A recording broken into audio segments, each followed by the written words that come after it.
Da, evo ja bih se samo nadopunio da sam osim sajma knjiga i učila Interliber, da smo osim tog predavanja, to jest predstavljanja, odradili projekt Mirotvorac u zagrebačkim srednjim školama, promociju knjige u Splitu i evo, znači na samom povratku nastavili smo dalje sa provođenjem projekta Mirotvorac, koji se provodi tijekom cijele godine. On je započeo u Dalju, u istočnoj Slavoniji, znači tamo gdje sam ja preživio najteže oblike nasilja, a onda je otišao za Istru i diljem Hrvatske.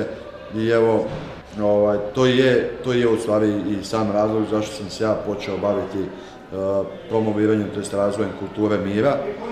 A u samom razvoju kulture mira uvijek se ističe to nenasilje, tolerancija, uvažavanje raznolikosti, pa evo sukladno tome taj Mirotvorac ima tu jednu humanitarnu, obrazovnu i kulturnu notu i težinu. Cilj je u pravilu potaknuti učenike osnovnih srednjih škola, pa čak i studente, potaknuti ih na razmišljanje, skrenuti pažnju na bizarnost rata i pokušati kroz te poruke mira koje oni pišu poslati jedan pozitivan impuls.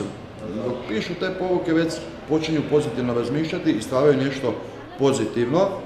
Naravno, kroz to predavanje gdje skrećemo na svakodnevne bizarnosti koje mi radimo i s tom nekim sitnicama negativnim, kojih se na kraju skupi puno, stvaramo jedno negativno ozračje.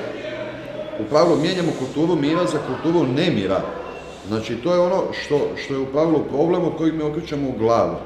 Mi moramo raditi, svaki dan činiti nešto dobro. Svaki pojedinac mora preuzeti odgovornost sam za sebe i da kaže ja ću danas napraviti bar jedno dobro djelo. Takvim razmišljanjem ćemo mi stvoriti jedan novi stil života.